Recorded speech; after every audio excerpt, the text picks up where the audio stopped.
Hello and welcome. You're watching Countdown on Bloomberg Quint Live, India's first digital live streaming business news service. These are the top headlines that we're tracking at this hour. Markets snap a 7-day winning streak. The Nifty fights to hold the 10,350 mark in trade. The China Development Bank becomes the third lender to file for insolvency proceedings against Reliance Communications. Adani Group stocks decline in trade after the Labour Party looks set to retain power in Queensland. Bitcoin heads towards the $10,000 mark after gaining more than 15% in a single day. And Morgan Stanley's Chetan Nahaya sees the global growth figure at 3.8% in 2018 despite rollback in stimulus. Okay, pull up the market picture. It's not as bad as it was looking at about 1 p.m. So remember, we were at the lows of the day. We've just climbed back ever so marginally in trade today. There's a poll that is going on or will go on very shortly on the side about asking you for the levels on the expiries. So be sure to participate in that. So 10,364, we have edged between these 10,300 to 10,500 odd levels, and that's what the options data seems to be suggesting as the levels for the expiry. The broader markets have not done too bad though. Remember, for most part of the trading day, the mid-cap and the small-cap index were trading well, and now with the Nifty moving up even further, I think they've moved up further. The market breadth should come up on your screen very quickly before we just get the heat map. And that will show you what I was telling you about, that for most part of the trading day today, the mid-caps and the small-caps have done well, and which is why the green lines have been ahead of the red line by a margin, 3:2 in favor of the advances. Lastly, just get the heat map and you will see some bit of green much higher than what it was at the start of the trading day. At the start of the trading day, we had about 7 stocks in the green. Now we have a few more. And yes, there is an absence of heavyweights participating, which is why there's a fair bit of red.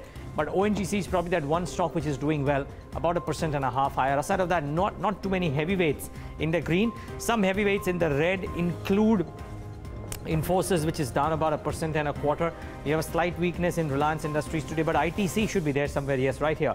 ITC and HUL are down about 1% apiece. So that's putting that bit of pressure on the index as well. But the broader markets, Pradeep, paper, tea, real estate, it's peppered with gainers. Definitely. Most gainers, or rather all gainers probably in the list. But to begin with, the Ashok Leyland. This stock has been doing well since last week, and today also on the back of company deciding to hike stake in one of the subsidiaries has moved up. The other gainers would include Motherson Sumi on the back of positive reports and the outlook. You also have Mindtree moving up in similar fashion. Suzlon is yet another interesting gainer. Last week we've been waiting for some details on the auctions of wind and solar, and now finally the stock has moved up by around 6%. GHCL, a very well-known small-cap investor, I would say.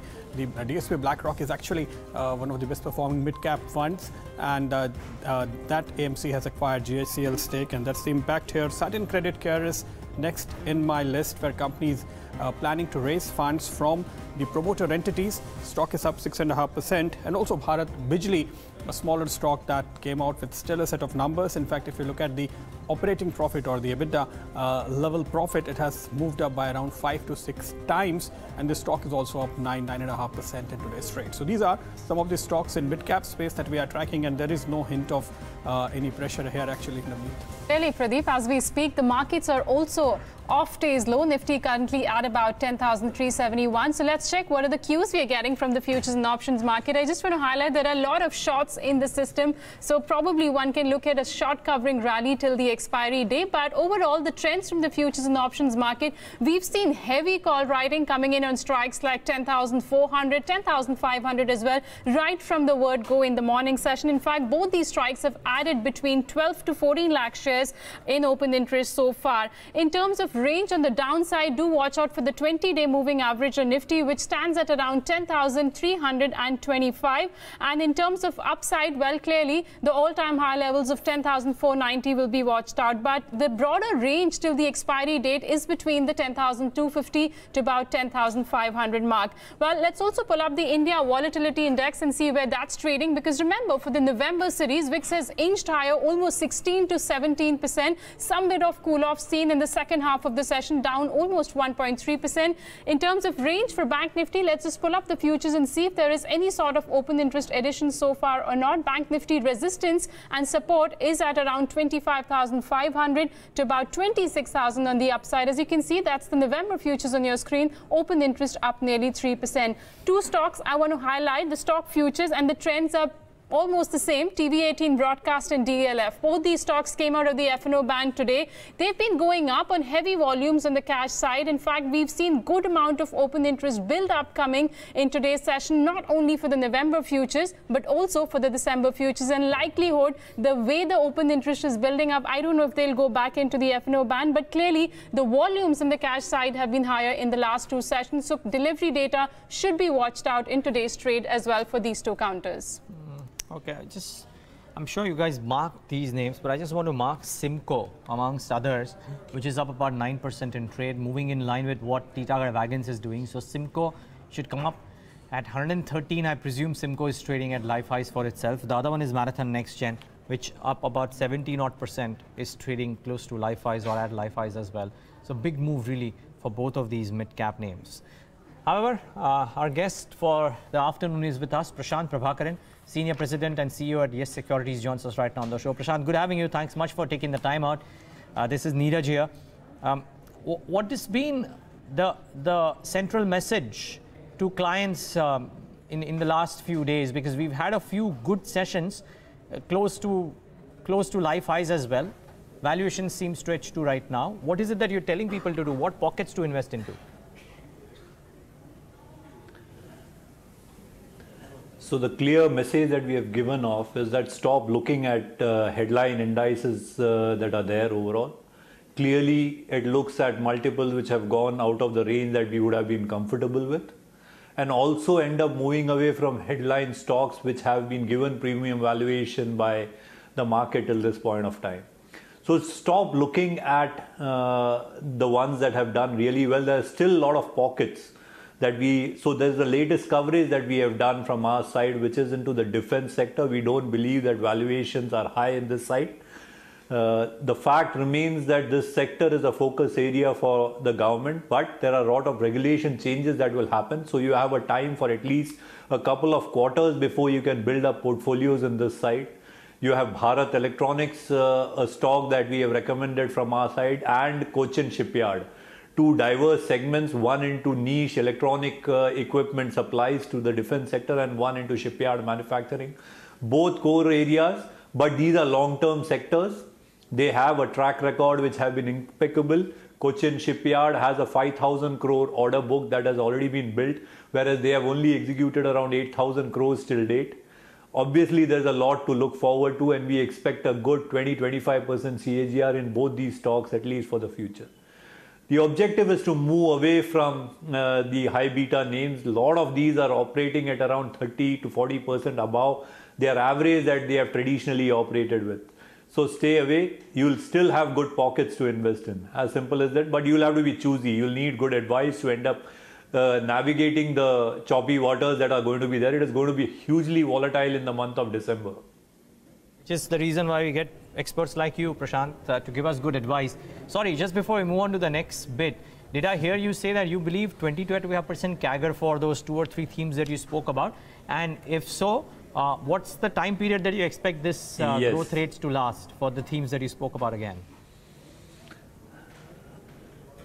So both these sectors that we anticipate, so there's a crucial change that is required as far as regulation is concerned for investment both by way of money as well as by way of technological transfer that will be allowed into this segment. That's a good 2 quarters away. Once that happens, the order book itself that they have got. So giving you an instance, BL has a 40,000 crore order book, and typically their book to bill is in the range of around 4.5x. It's if you manage to end up translating these order books into final delivery of the numbers that I'm talking about look small, and the business that they are in are hugely large margin businesses of. You have low segments that they are catering to at this point of time, but your FY17 to FY19 numbers that we are talking about should be easily achieved for both of these counters that we are talking. Okay. What we really see is there are some of the sectors which have come into focus recently because of various reasons. Some government announcement or expected announcement, like for example, you have leather stocks moving up on one day, you have textiles moving up the next day, you have gems and jewelry in focus as well. Do you like any of these stories?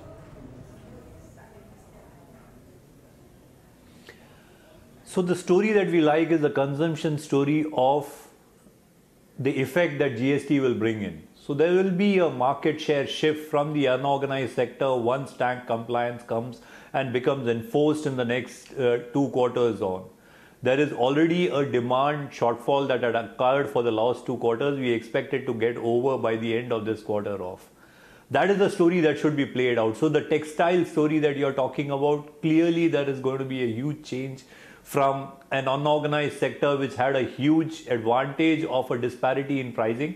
So people will be willing to pay higher margins off for an organized sector because not just will you get better quality, but price which is not too different from what has been offered in the unorganized sector.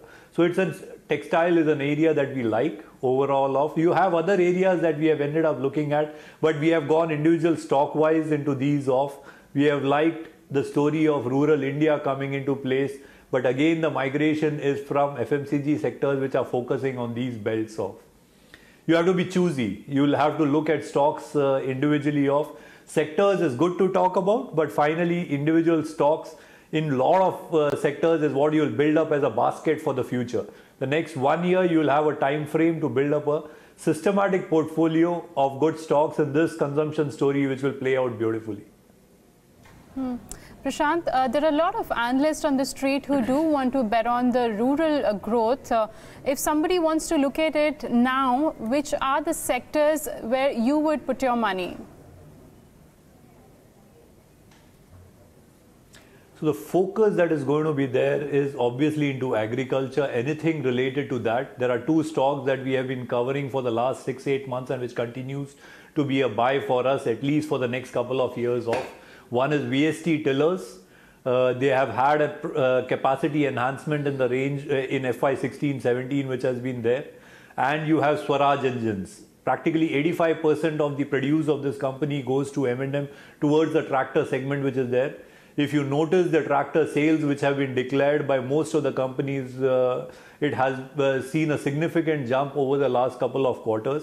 These are areas Swaraj has already seen a jump. It is very close to our target. We are looking at a re-rating of the stock again on the upside because of the continued demand that we envisage in the tractor segment of.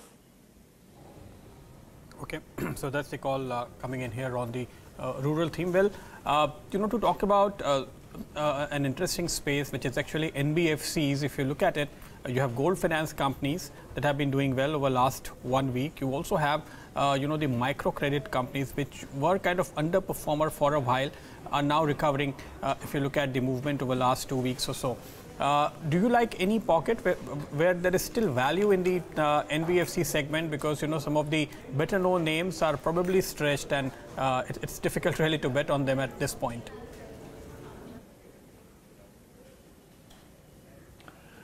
So the pickup in both the gold loan companies that you're talking about and microfinance companies that you have stated about has started happening gradually.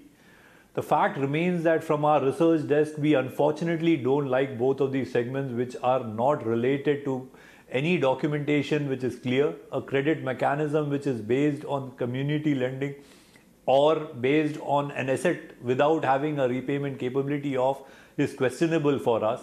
So both of these segments we have traditionally moved away from and stayed away from. What we still continue to like are solid companies which are in the affordable housing space. We like Group Finance as an entity thanks to the pedigree and the fact that there has been a loan growth jump into this segment of affordable housing which is there. Apart from that, you have the wealth management companies which NBFCs run, which are looking very good for a future investment of. You have already seen the listing of Reliance AMC which has come in. I envisage a lot many other companies which will come out with this. There's a huge focus of money moving into financial assets, which will be the future according to us in the space of. Prashant, what do you like from the affordable housing space? Because we've seen the stocks since the time the scheme has been announced, right post after the budget. We've seen a good rally coming in a lot of these stocks. In fact, there were some real estate players who announced that they would be foraying into affordable housing. Recently, the cabinet also increased the carpet area under such schemes. Are there any specific players that you like from this space? So there are only two stocks that we have covered and we continue to end up having a positive view on.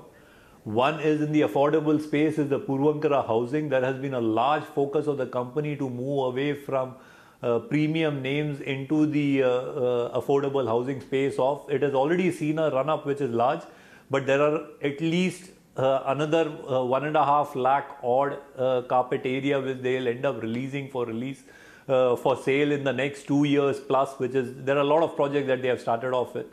Apart from affordable housing, the only other stock that we like in the realty space, it is a space that has seen a lot of traction in because of the simple fact that the regulation that has come will again see the same theme of unorganized to organized becoming stronger.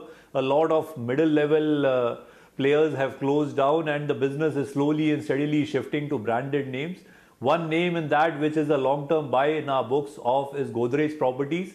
Beautiful stock to hold. They have grown approximately at a 13% CAGR from around 13 to 17, FY13 to FY17. But the next 2 years, the anticipation is of a 20% growth plus. It will translate into business. They have actually become very aggressive in the last couple of years when the others have slowed down off. So two sectors, both diverse. One is premium, which is Godrej Properties in reality, and one is Puravankara, which is into the affordable housing space and is an area to look out for. Okay, so that's the call on real estate. Bharat 22 ETF is listing tomorrow.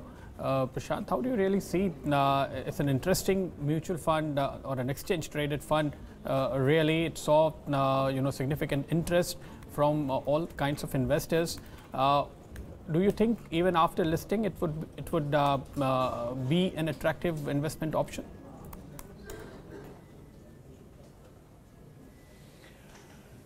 So an ETF is a perfect instrument option for any retail investor who doesn't have the time or the inclination to understand what they are buying and selling.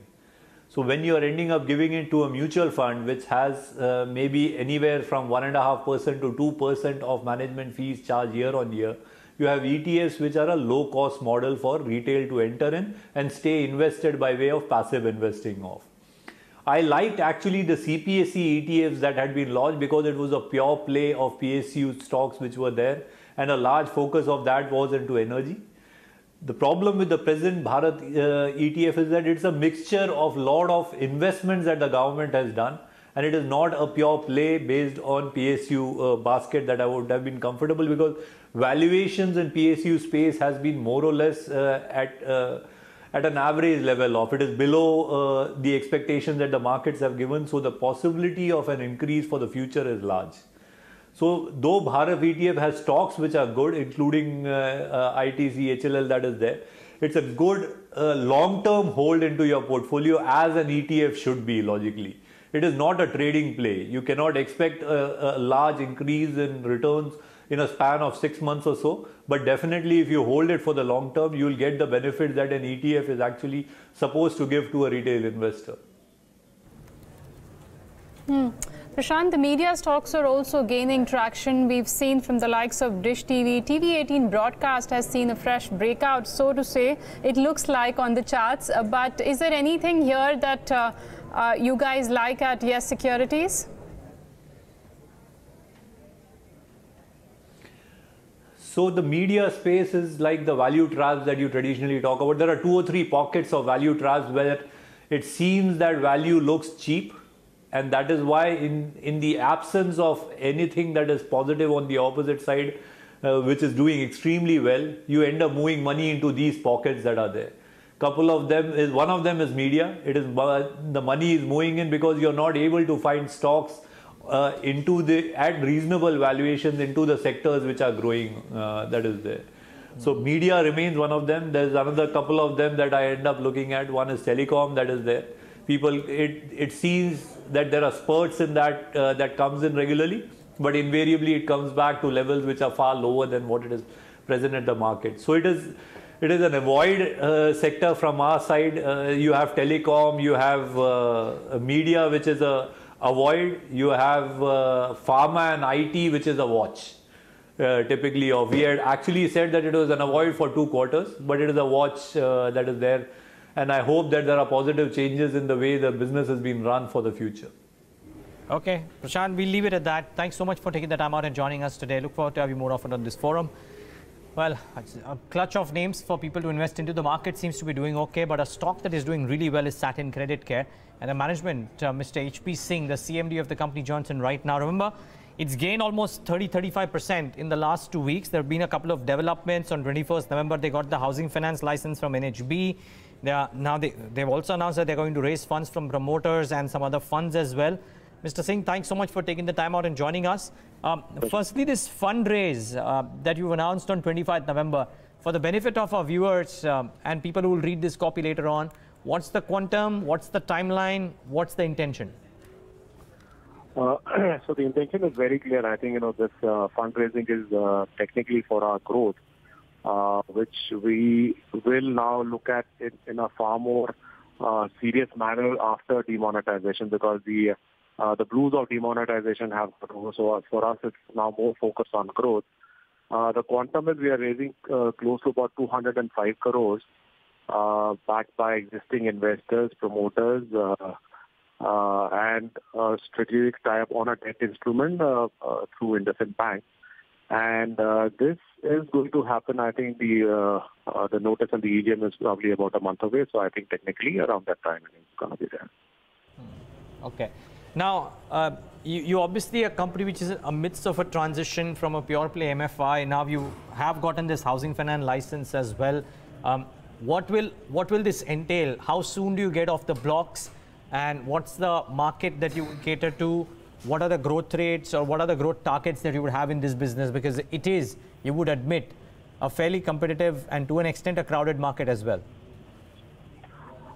Not exactly so, because what we are looking at in Satin Housing Finance, which is going to be a wholly owned subsidiary of our main company, what we are looking at is monetizing rural assets on the home loan, home extension, and on the housing finance part, which is, I believe, somewhere where the competition is not there. Because since as an MFI, we have an outreach majorly in the rural market as such, this housing finance would also cater to, in a major part, the rural segment to really look at. So for us, if you really look at the competition in housing finances, is purely in metros and tier 1 cities where, you have big names like HDFC, Indiabulls and all doing this.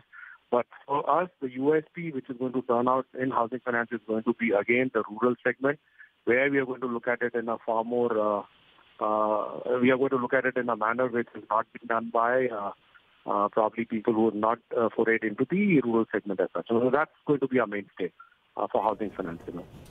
Mr. Singh, what kind of average ticket size are you looking at if you want to cater to these segments which are not really serviced by the current players? For us, the outer limit is, which comes in our affordable housing, is 25 lakhs. But what the trust area for us is going to be below 10 lakhs. So the average which we are trying to work out on the blueprints for disbursing for home housing finance is going to be around 5 to 7 lakh rupees. That is what is the ticket size which we are looking at. So the money that you are raising will also be used to capitalize these new initiatives, or what is really the plan? How do you allocate this incremental equity? Yeah, so absolutely. So this capital raise is also going to entail our capitalization for housing finance, as well as a little bit for SME, which has already taken off in the last 8 to 10 months. And we've created a book size of about 60 crores in our SME segment also. So this is going to capitalize on both these verticals together. And Mr. Singh, by when do you plan, by when will the operations go on the floor with regard to housing finance business? the blueprint is ready. I think we'll be operational by December end. All right.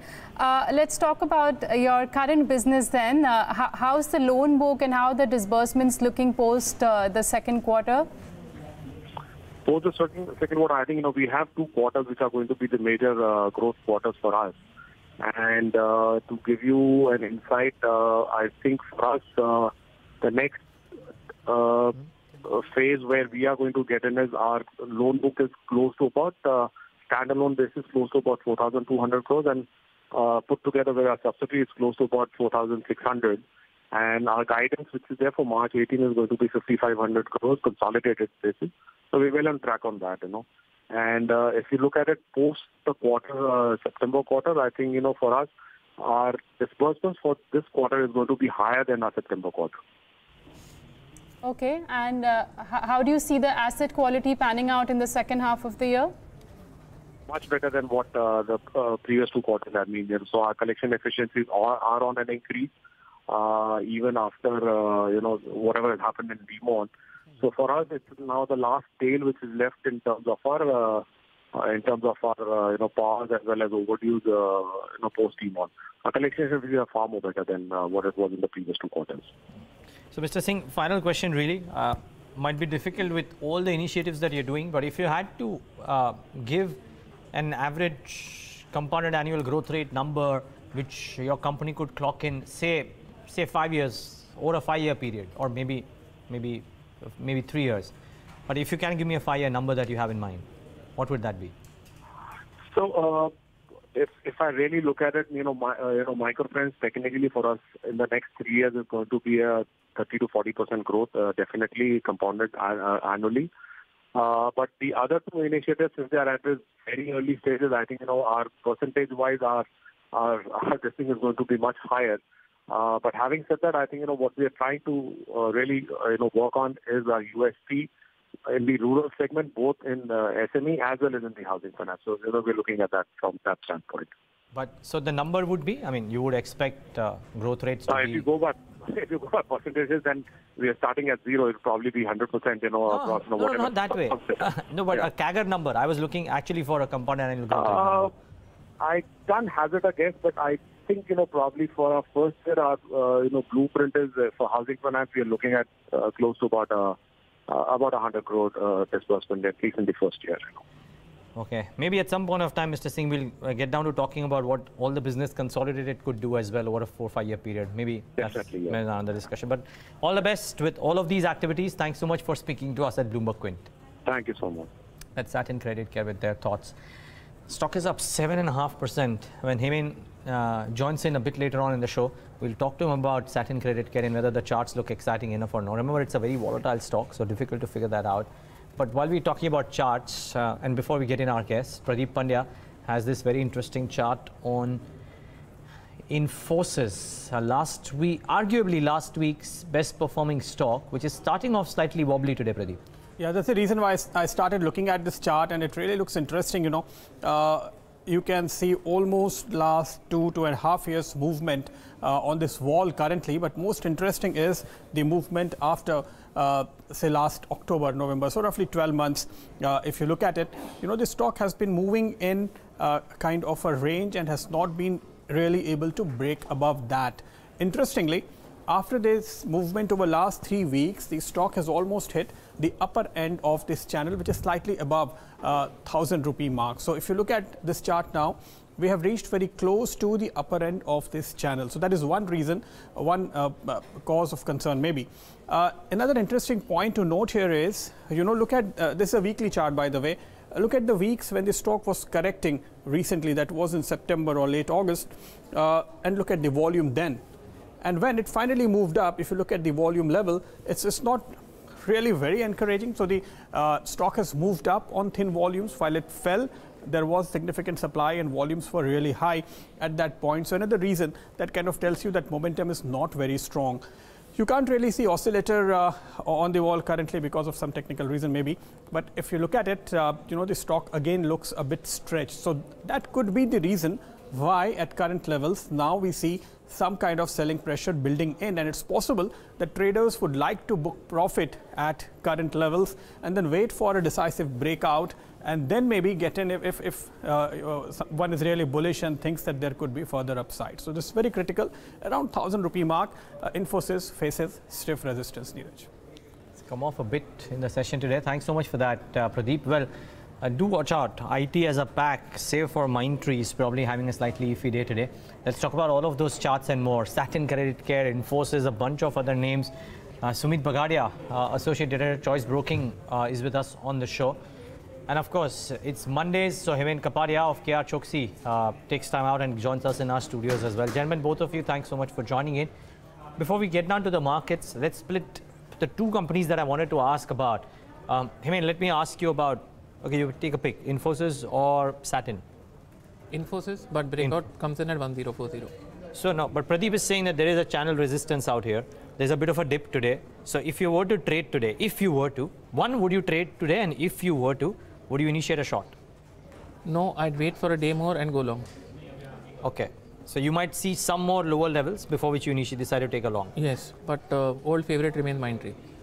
Of course, I should have guessed. It's done well today, Hemen, incidentally. You know, every time he comes in the show, invariably that stock moves up, and today once again it's trading almost at day's high with gains of 6%. What are the target price you're looking for? We still have another, if you take a slightly short term view, Navneet, I think another 25 to 28 rupees is there. More. And it's turned on the monthly chart. So the outlook has turned positive after almost 1.5 years. Interesting. Okay, Sumeet Bagadia, Infosys was taken. Before we get to index and your stock recommendations, just a quick thought on Satin Credit Care. If you look at the charts there, because the stock is given quite a bit of a move today. Hi, good afternoon. Good afternoon. Well, Satin is looking good to me. Satin has given a very good move. In last 5 days, we have seen that the stock has moved up from the levels of 340, 350 levels, and now it has given a breakout. If you look at the charts, it has broken the high of April 2017, which is a positive sign for this stock. We have seen good volumes too, which says that there can be more upside in the counter from present levels. 416 is the current market price. From here on, there is a possibility that we might see extended move till 430, 460 levels in next couple of weeks. For a trading perspective, one can initiate long positions in Satin Credit Care. And those who have taken long positions at lower levels, they can hold on the existing long positions with the trailing stop loss to be placed at around 400 levels or so, or to be very precise, 399. And one can initiate fresh long positions at the current market price. Or if there's a dip of around 5 to 7 points from present levels, then that can be used as a good buying opportunity for the upside target of 430 as an immediate target. And if 430 is taken away, then we can see one-way move till 460 levels in next couple of days for next couple of weeks. So overall, the stock is looking good. One can stay invested in this stock. Okay, so it's buy on Satin Credit Care. While large caps have largely remained under pressure today, Hemen, a few stocks which look really strong. If you look at DLF, the stock has done quite well today with good volume, and it has been in an uptrend actually for a while now. Do you think there is an opportunity to buy? Yes, especially if you have a longer term view, 2, any decline. DLF is probably going to give you 40 to 50% returns from in the next 12 to 18 months. It looks like a screaming buy, rounding bottom, 8-year rounding bottom. Realty index has turned positive. Looks good. Okay, let's get you some trading ideas going then. Sumeet, what are the individual stocks that you're betting on today? Well, the first one is Motherson Sumi. The stock is looking good. After a long time, the stock has given a good move, and it seems that from here on, we can see a move till 370 levels. 370 would be the immediate target for the stock. If 370 is taken away, then we can see move till 390 levels also. For a trading perspective, one can initiate long positions in Motherson Sumi at CMP. If there is a dip of around 4-5 points from present levels, then that should be used as a buying opportunity with a stop loss to be placed at 345 levels on lower side for the upside target of 370 levels. The second stock for the day is Oro Pharma. Oro Pharma is looking good to me. After a long time, Oro Pharma has given move from lower levels, and it seems that after a range-bound move of 5 to 7 days, the stock is headed higher, and from here on we can see move till 735 or even 750 levels in next couple of days. For a trading perspective, one can initiate long positions at the current market price. with a small stop loss to be placed at 710 rupees on lower side for the upside target of 735 and 750 levels. Okay. So Oro Pharma and Motherson Sumi, these are two stocks that Sumeet likes and is recommending both on the long side. There's a buy call on both these stocks. Hemen, what do you like? Yes Bank looks good, oversold, recovery, bounce back, very strong possibility. Entry at 310, stop loss 303, target 324. I also like MGL, Mahanagar Gas, deeply oversold, positive divergences, 2 hour, 1 hour positives on the daily also. So around 1100, stop loss 1085, target 1130. I'm giving slightly conservative targets. I think both targets should be overshot. Pradeep.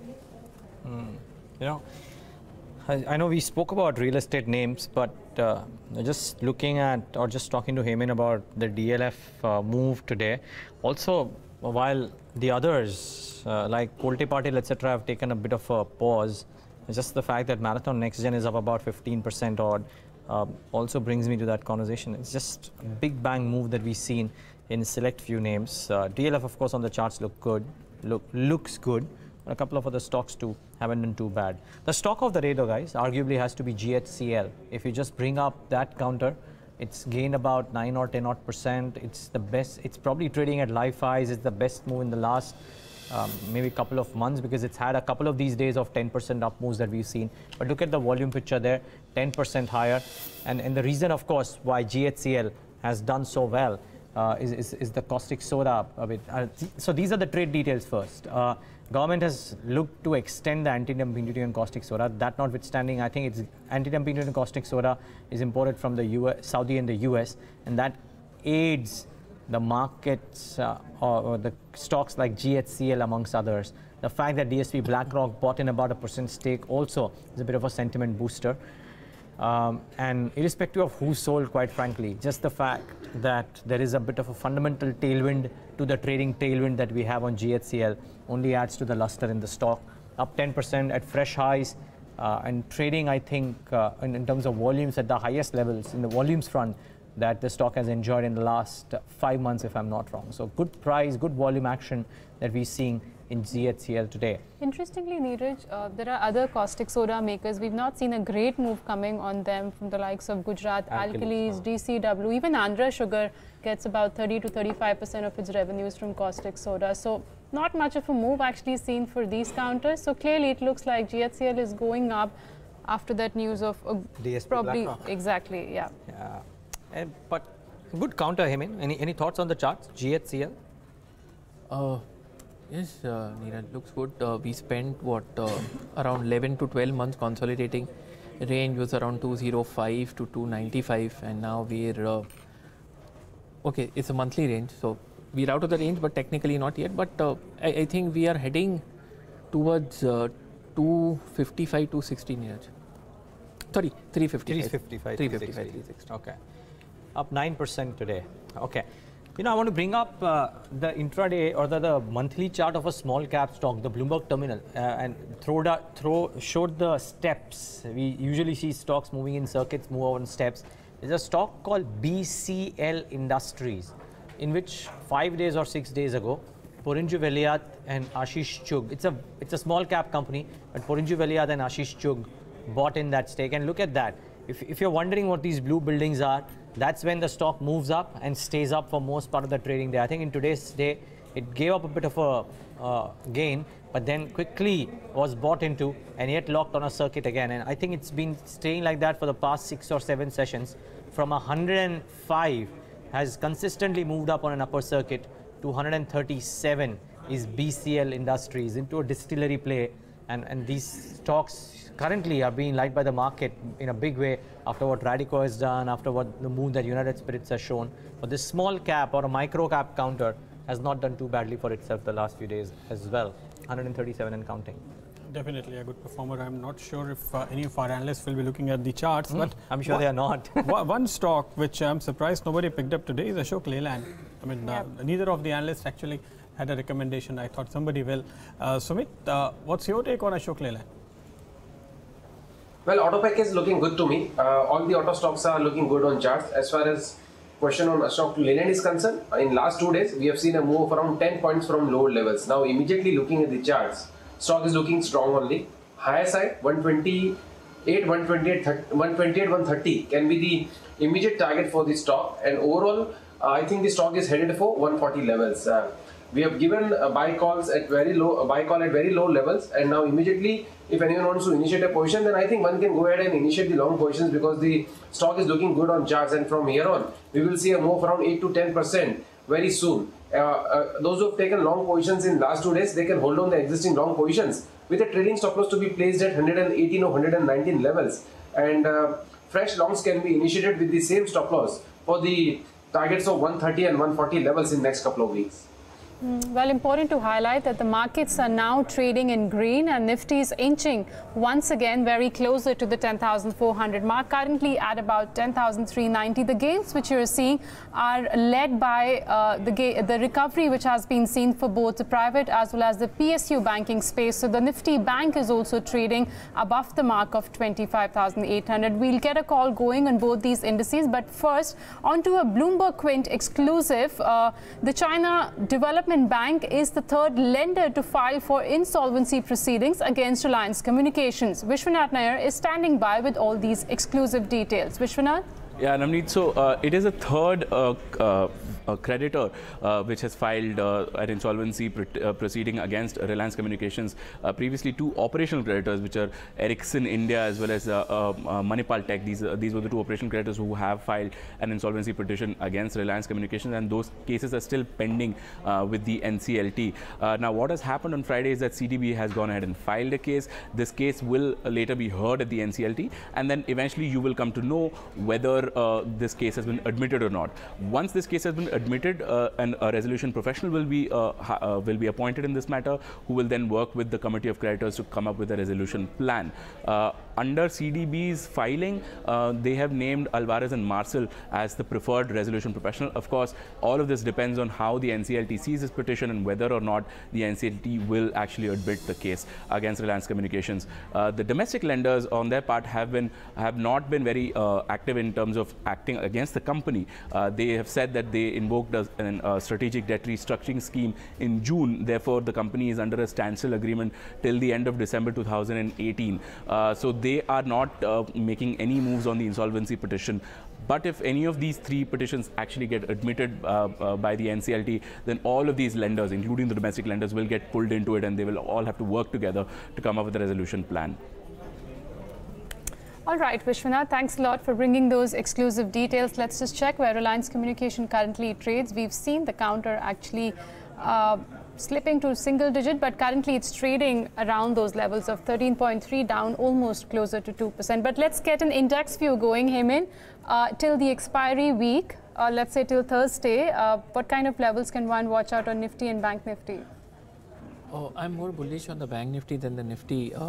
Navneet, I'm not bearish on the Bank Nifty, on the Nifty, but I have a feeling that till Thursday, I don't think we'll take out 10,500. Okay. I'd love to go wrong on this.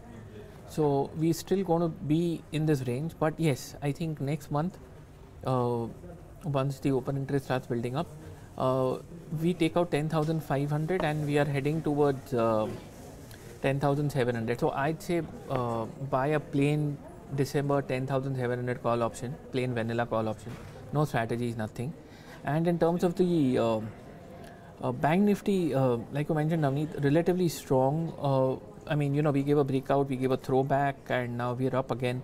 So I have a feeling we are heading towards 26,200 and 26,600, but there's slightly medium-term point of view. So I think one can go long either in futures or buy plain call options. But Nifty, I feel this settlement 10,500 seems like a tough nut. I'm not saying it's impossible, but I feel it's difficult. Okay. Just before we move on to our next guest, I think Pradeep earlier had a conversation with the Goldman Sachs team, and we'll just bring out that conversation for you as well in just moments from now. But while we're just at it and just waiting for that to come by, just want to take a quick check on what the global markets are doing. So just bring up what the European markets are doing. And the Dow futures would be indicating, I think there the markets are very, very flat. So no big reactions that are coming in on any of the global markets as well in the session today. However, let's toss across to that conversation that Pradeep had with the Goldman Sachs team. Two reasons. The first is we think the shocks that the economy has endured over the past year, the impact from demonetization and the GST reform, we think will fade out over the coming year, so less of a drag on growth.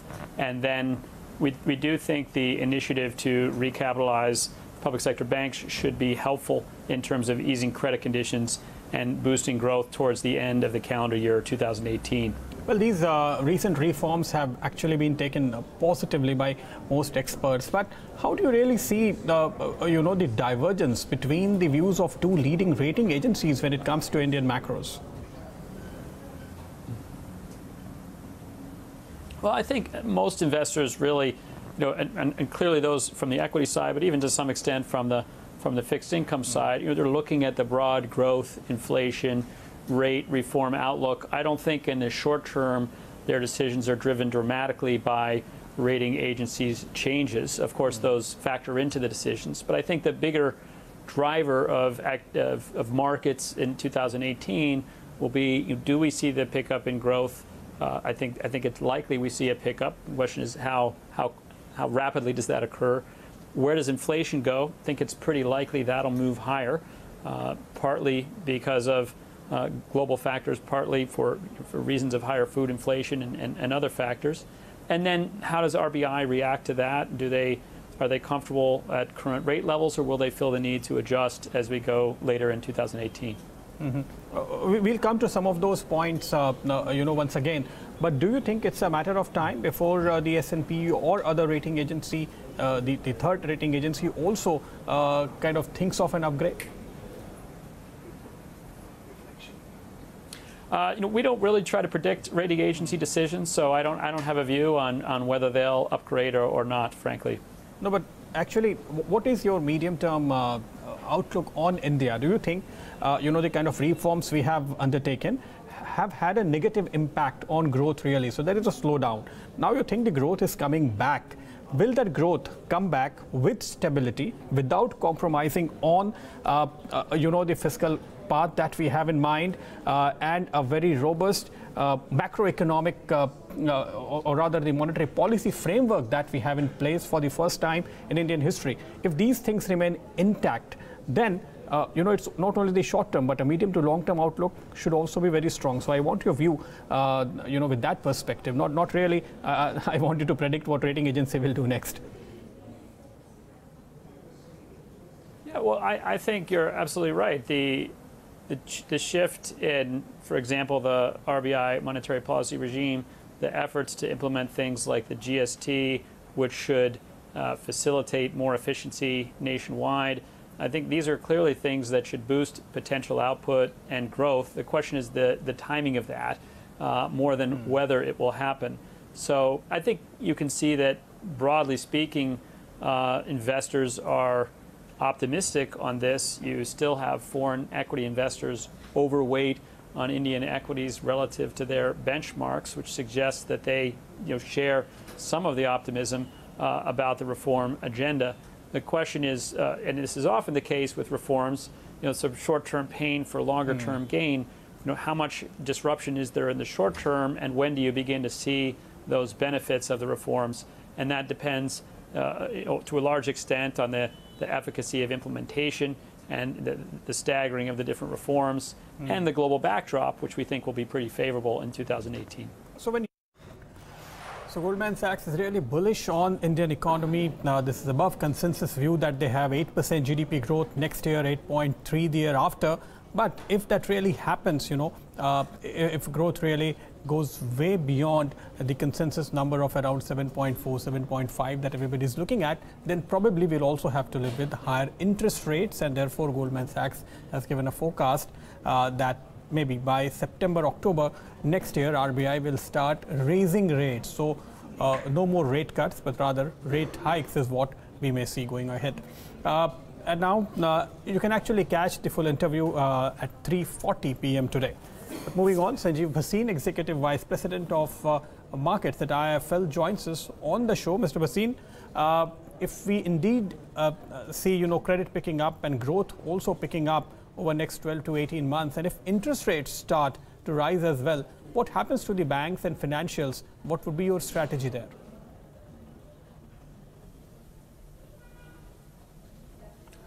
Yeah, hi. So Pradeep, it's it's evident in the bond market that the bond yields from 6.4 have spurted almost 10% to 7.05, and that's telling you that the shift of money from fixed income to equity and SIPs is almost done. Now, for that more returns, you would want equity to be an outperformer. However, the caveat here is, like you said, if credit is going to grow both on the government side and on the private side, then definitely yields are headed upwards, because we are in a global scenario where the easy money policy is over. There are rate hikes across the world, starting from the US to most of the European and other economies, and we think that India will fall in line. So that would mean that the cost of money goes up, but it would also mean that growth is back, and that is what is missing. We want credit to expand. That is how the economy will grow, both locally and on the export side. So I think it will be a good position. Only thing is, treasury profit on the short term for most of the PSU banks will be under pressure, since bond yields rising would be negative for them. Okay, so that's the call coming in here. Some of the interesting sectors, Mr. Bhasin, that have been doing well today, or rather off late. One is gems and jewelry. Even today, PC Jewelers is up 5.5%. Even Titan is trading higher after posting a record high anyways in last session. So the stock is doing that better than that. What's your view here? Gems and jewelry exporters are demanding a cut in import duties. There have been some rumors in the market, and probably these stocks have moved up on the back of those expectations as well.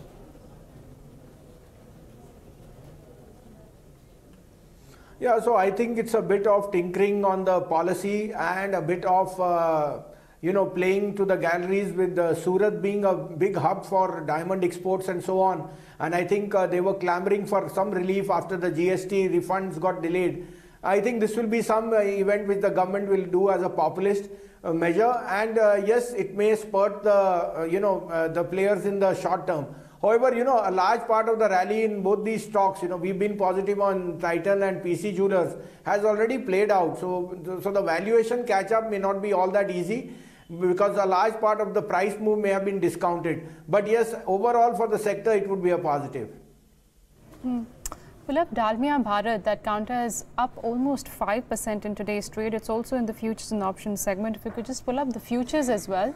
It's trading at day's high, and if you can check if there are any fresh long positions which are being built up for either the November futures. Yep, it's up 18% right now. Sanjiv, if you track this counter, if news reports are to go by, the company has submitted a bid to acquire Modi Industries, and it looks like newspaper reports are suggesting it could be a haircut of almost 80%. Anything that you like here, and if they actually are successful in their bid, what should one do if they're holding the stock?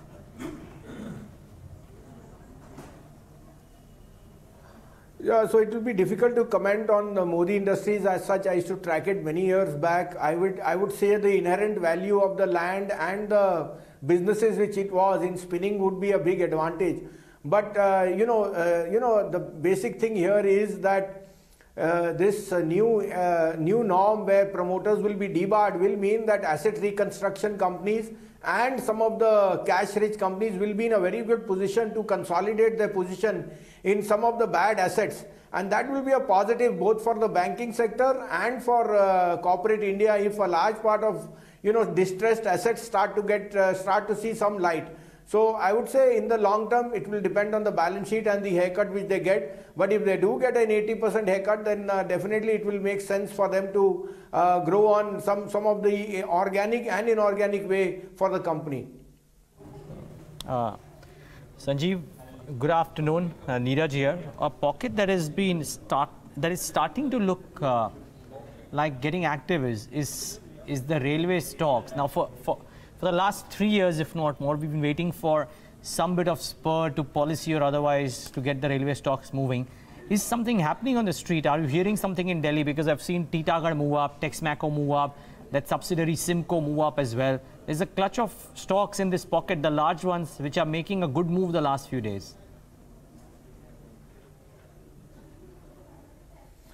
Yes, Neeraj, that would be a very big positive because there is talk of electrification of the railways and so on. And you know, generally these stocks move 1 month before the rail budget and then they tend to whimper off. But if this is something which the government is planning, then it will definitely improve the capex. The two stocks which you named are very, very positive, Titagarh and the other one which you named. I think they will be standout beneficiaries. Only thing you want that this order flow should be, you know, more in continuation rather than just specific to closer to the rail budget. But definitely we think that electrification of railways would mean a huge, you know, today I think the big gainer is NTPC on the back that alternate energy and renewable energy is being given a thrust. So most of these large power companies are sitting on assets which are very viable. The pricing is very, very reasonable, and I think they can be re-rated from here. You know, particularly the likes of NTPC on the PSU side and maybe a Reliance Power on the private side. But in a whole, I think electrification on the railway side would be a very big positive for some of the railway-oriented stocks on the order inflows. Probably no rail budget is also a big positive for these stocks because depoliticization of the sector is what market is expecting. Let's wait and watch. Though I must say, there's some policy announcements expected by the jewelry space, if I'm not wrong. We'll ask Sanjiv, Bhasin about that. But first, let's get in Nikki, who comes in and talks about PC Jewelers. Nikki, good afternoon. Hi. So I've picked up the stock not because it's trading up with gains of around 6%, but then the PC Jeweler is today trading at a record high level. Volumes remain high at 6 times its 30-day average volumes on NSE. The stock has extended a winning streak to 5th day today and has gained nearly 14% in this period. Now the trigger behind this move is the bunch of jewelry stocks today are trading higher because the Gems and Jewelry Promotion Council has demanded a cut in the import duty from 4 to 5% as compared to 10% currently. Also earlier part of the day we read a report from Hindu Business Line which said that the Commerce Ministry is working along with the industry on a package and consultation for the sector altogether, and also the expectation of a good Q3 on account of the marriage season which is underway after a good show post Q2 is also giving an extra sparkle to these stocks. If you look at this stock particularly, it's trading above its historical average in terms of its PE. The 1-year forward PE currently stands at 24 times as compared to a 2-year historical average PE of nearly 19 times, Neeraj. All right, Nikki, thanks a lot for bringing all those details. Let's quickly get a technical check going on PC Jewelers. Well, the entire back has been going up, the jewelry stocks in the last 3 to 4 sessions, Sumeet. But specifically PC Jewelers on the charts, would you recommend somebody taking any position at these levels? Yes, absolutely. Most of the jewelry stocks are looking good, whether it's TBZ, Titan or PC Jeweler. As far as question on PC Jeweler is concerned, it has given a breakout today. Stock is trading above 400 levels, which is a positive sign for the stock. And we have seen a move with volumes, which says that stock is headed higher, and from here on there is a possibility that we might see a move around 10 to 15% from present levels. If today's closing is above 400 levels, then in the next couple of weeks we can see move till 440, 450 levels. I think those who have taken long positions in PC Jeweler at lower levels, they can hold on their existing long positions with a trailing stop loss to be placed at around 390 levels, and fresh longs can be initiated at CMP with the same stop loss for the upside target of 440, 450 levels in next couple of weeks. So overall, stock is looking good. One can initiate long positions. Okay, so you can look to create fresh longs on PC Jewelers at levels of, it's trading at around 406. But it's that time of the show when we get you the Fab 4 stocks of the day. And to take us through the same as usual, Yash Upadhyay joins us. Hi, Yash. Good afternoon, Navneet. So the markets are as flat as they can get, but nevertheless, we get you the Fab 4 stocks. Steel strip wheels yet again makes it to our Fab 4 list. The stock is up about 4% today after the company said that it has received a repeat order for the supply of 2,500 truck wheels to Europe, with the supplies beginning from next month. So do watch out for this month.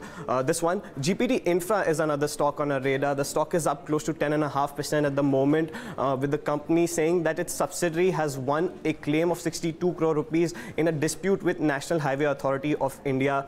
Moving on, we also have Mindtree. Now this one is up almost 6%, gaining the most in over 6 months after Credit Suisse upgraded their rating on the stock from neutral to outperform while also hiking the target price to from 460 to rupees 600, which roughly translates into a potential gain of over 17% from its previous day's close.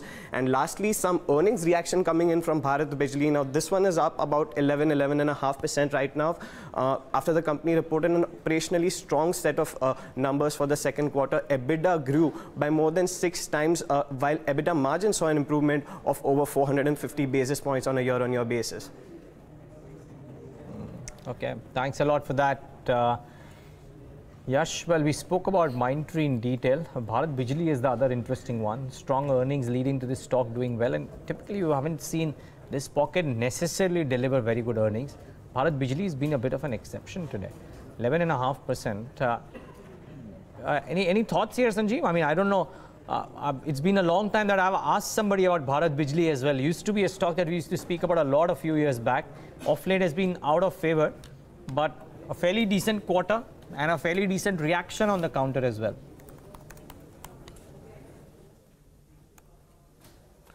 Yeah, but Neeraj, I won't be able to take you on that. It's been some time since I tracked that stock. However, you know, coming to the other stock you mentioned, Mindtree, as a disclosure, we have a positive coverage on that. That has been one of our two, mid-cap IT stocks which has done extremely well. So we still think that Mindtree, like you've said, has a potential upside about 20%. Very good play in the BFSI space. The management has been very, very niche in their execution, and we think the order inflow and valuations are very, very reasonably poised. The other pick in that space would be Tata Elxsi, which has again been an outperformer and hitting new highs. We continue to be very bullish on that. We would also recommend HCL Tech on the large cap IT space, where we think the risk reward and the numbers will be far ahead of most other IT numbers. And the management has guided that the next 2 quarters could be very, very robust on the margin front. So these 3 stocks, you were alluding to Mindtree, Tata Elxsi and HCL Tech are 3 top picks from our side. Okay. Sanjiv, before we let you go though, one stock that has come out from the IIFL stable, a note. I'm not saying it's your team necessarily, but there is a note, I believe, from IIFL on Dixon Technologies. Now, what's the rationale here? The estimates on return ratios is fairly high. The estimates are, of course, for a minor upside from these levels. But what's the long-term potential for Dixon Technologies, and what's the rationale of investing into this one after a nearly 65 to a 70% uptick from its IPO price?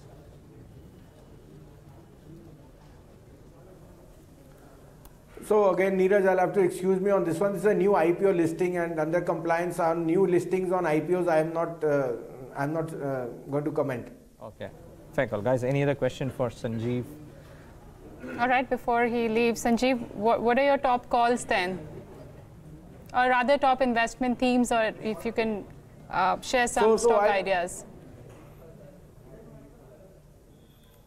Yeah, so I'll give you 4 large cap ideas where we think the risk reward at this price is very, very favorable. Top amongst them is HCL Tech. Second would be ITC, where we think at 260 or 258 you have a very good risk reward of 300 in the next 6 months. Third one would be LIC Housing, where we think a lot of pessimism on the net interest margin may have played out. We think in the next 2 quarters the management has guided that lower cost of funding will actually improve the net interest income very sharply.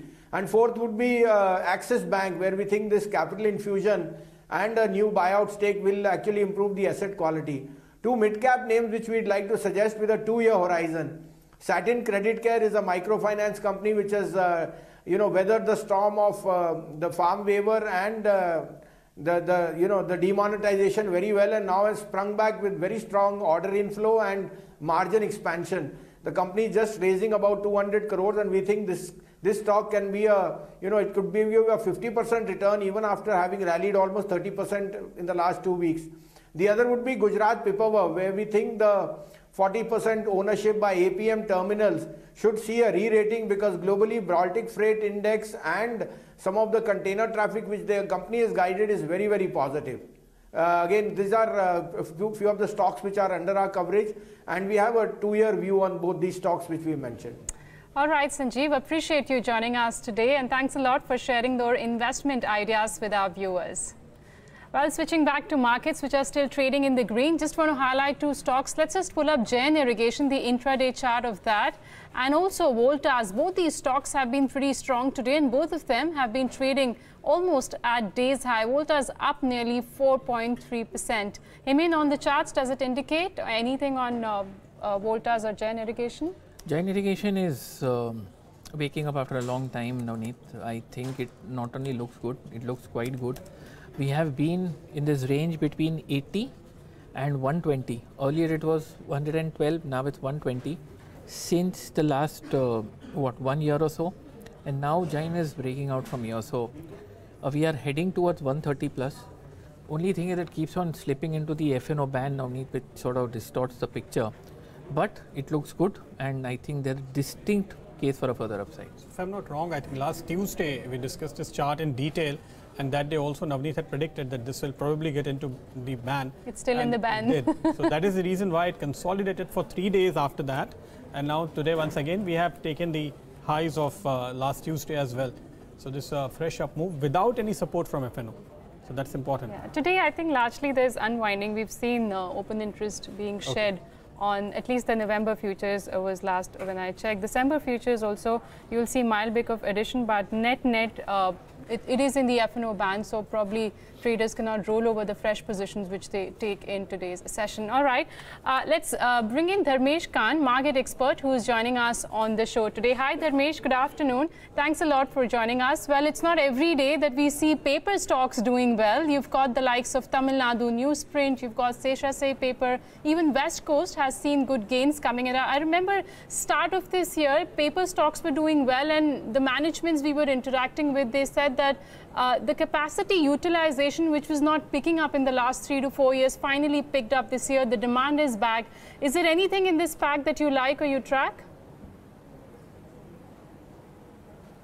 Yeah, good afternoon, Namrit. I track Tamil Nadu Newsprint, and I think there is a lot of potential out there. They have done the capacity expansions, and now the operating leverage will kick in, and the mode of paper production they have changed to bagasse based, which is eco-friendly mechanism of producing paper rather than cutting oats and producing a paper. So there stands a good traction out there. And secondly, because of the entire e-commerce play coming into the picture, and the entire the shipments are through cartons and packets which are made from the paper. So that is the attraction. I mean, that usage has grown up rather than the paper we use for writing material. So it's more of a packaging kind of stuff which has taken up in a big way. And still, if you compare this industry with the paper consumption in the US, we are 20 times less than what per capita US paper consumption is. So a lot of scope left there, plenty of room is there. And this entire e-commerce will be the key driver of this paper industry. So other names, I do not like much, but Tamil Nadu Newsprint is one stock which should be there in your portfolio from a 2 to 3 year kind of a perspective. Okay, so we'll move from paper to electronics and talk about some of those stocks and content providers as well. But I think right now it's time to look at the F&O trade, and what stocks are you highlighting today, Navneet? Well, Pradeep, there are a couple of stocks which can enter into the ban period for tomorrow's session. Well, for today, we saw Syndicate Bank, which entered into the ban, and you've got Oriental Bank, which is very, very close if you look at the overall open interest as a percentage of market-wide position limit. Now, these are the numbers as of Friday. So OBC is one of them. IFCI is pretty close, and Granules India, this is one counter I've been highlighting, I remember, for the last 5 to 6 sessions. So the overall open interest is still hovering around the 93-94% mark. It's still not breached the 95% mark, after which the stock enters into the F&O ban. And you've also got stocks like India Cement, that's also at 98.5. But two important stocks, TV18 Broadcast and DLF. Remember, these two stocks came out in the F&O ban today. And on day one, you've seen major build-up coming in both on the November futures, even on the December futures. I've seen open interest being added for a couple of option strikes as well. So probably they could breach the 95% mark. Last when I did some calculation, it's already breached the 90% mark. So watch out for these two counters. Stock which can come out are Jayaprakash Associates, Just Dial, as well as Reliance Communication, as the overall open interest is just between that range of 80 to 83%. So are you saying that there's a possibility, outside chance, that in a day or two, both DLF and maybe the other one, TV18, could well hit the ban figures as well? Yep, I know the open interest is still about 70 to 75% in that range, and they came out of the F&O ban. But if you look at the activity on the future and option side, it's tremendous. I think even Hemen can put in a word there. When I was doing some calculation, it's already breached the 90-91% mark, and for the stock to breach that, it has to breach the 95% mark. I don't know if anything changes in the last 10 to 15 minutes, but definitely they do stand a chance of going back into the F&O ban. Could that spoil the party for DLF as well, near term? Oh, well, yes and no, unless somebody wants to jam the stock in F&O and pull it in the cash market. But she's absolutely right. There's a lot of buzz in both these stocks. There's a lot of, you know, if you speak to dealers, and there's a lot of activity happening, a lot of volatility in the stock. So I think what she's saying makes a lot of sense. We seem to be on the cusp. Maybe it doesn't happen today, it happens tomorrow. Do watch out near-term pullbacks, maybe on the technicals or rather because of technical factors. Watch out for TV18, watch out for DLF as well. TV18 is a bit difficult to say, but Dharmesh, DLF, fundamentally, a clutch of other names have done these big moves from a Kolte Patil to an Oberoi to a marathon today. DLF hasn't quite had the sprint. It's actually in the mood for a marathon. It's going along very slowly. Can somebody invest? Can somebody trade this one?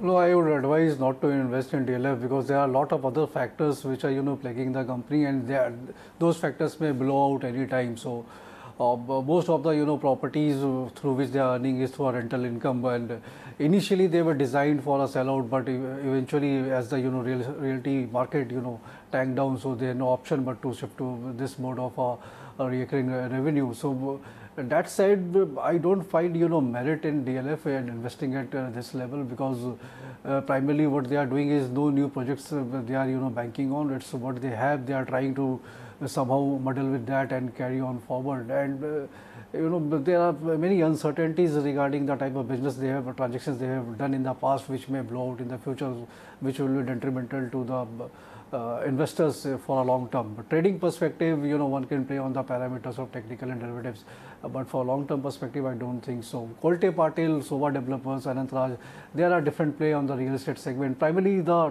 real estate developers which are into low cost housing are the ones who are seeing traction out there in the market, and they may be played out, but not DLF. Okay, Sumeet. Just before I go on to Sumeet and take one more technical question, just looking at stocks which have moved up in the last few minutes of trade or otherwise, maybe Tech Mahindra is one which has just had a bit of a move on the index, so bring that one up. I think there's a big move there, a small move there, but Gayatri Projects is one on which there is possibly a decent move, yes, 3.5% higher, and PI Industries is back and how up in the last few minutes of trade again, is having a decent move, yes, 2.5% higher, similarly for a Delta Corp as well. Sumeet, any thoughts here? Any of these names, a Gayatri or a Delta Corp or a PI Industries? Well, PI is looking good to me. I feel that PI is headed higher, and PI has given a very good move in last 2 months. We have seen stock has given a move around 200 points from low levels. It seems that from here on, still the stock is looking strong. It's trading above 200 DMA. We have seen a move with volumes which says that the stock is headed higher, and 900 is the immediate psychological level for the stock. Once the stock is able to break 900 levels on closing basis, then we can see a move till 960, 970 levels. I think a move of 10% can be seen in next couple of weeks. One can initiate long positions at the current market price, and those who have taken long positions at lower levels, they can hold on the existing long positions with a trailing stop losses to be placed at 870 levels on lower side for the upside target of 950 and 970 levels. Okay, it's time to get in what dealing rooms are recommending in the session today. Though it's 3:15, let's get in Darshan and Yatin with their channel checks. Gentlemen, both of you, good afternoon. Darshan, to you first. What are you picking up from your sources? Good morning, Neeraj. Just to have a look at the bank nifty and the way it has moved in the last 15 minutes. There has been significant, from a negative it's moved up to the positive. There is significant amount of FII buy flows in two stocks, Axis Bank and SBI. Both of them are seeing significant amount of lying, and banking as a space is rather active in trade. So these are the two counters that first of all dealers are talking about. Manappuram Finance is another counter in which dealers are talking about. There is significant amount of flows that are there. A large domestic brokerage is actively pushing the counter. So this is the second stock that dealers are talking about. Finally, there seems to be significant amount of traction as far as APL Apollo Tubes is concerned. It's a large 1,800 rupee stock, but there's a buzz of a possible corporate announcement that could come in. That is something that is keeping some of the dealing rooms abuzz. But Yatin, what are you hearing? Thanks for that, Darshan. Indiabull Housing, you know, that stock is quite active in trade, especially in the future and option segment. In the last 15 minutes, we are seeing some kind of volatility, and there is a buzz in the dealing rooms that probably there is a large, block deal which can be, reported very, very shortly. So a lot of, speculation as far as block deals is concerned for Indiabull Housing. So watch out for this counter. Also watch out for Suzlon Energy, and after, consolidating around, 13.5, 14 rupees, we have seen the stock moved and crossing that 15 rupee mark, and probably on that future and option trend, dealers are recommending a BTST as far as Suzlon is concerned. And finally, watch out for Jet Airways. In general, aviation stocks are weak and sideways, and dealers here are indicating that domestic funds are sellers here, and probably they're expecting a 3 to 4% trading downside as far as Jet Airways is concerned. Thanks, Nitin, for all these details. So now these are some of the stocks to watch out for. Well, if you look at Suzlon and also Inox Wind have moved up with significant volumes today. Dharmesh, what's your view on these two? See, I mean, the wind energy segment itself, I don't like them because still the cost of production is too high, and the infrastructure which you require for producing such kind of energy.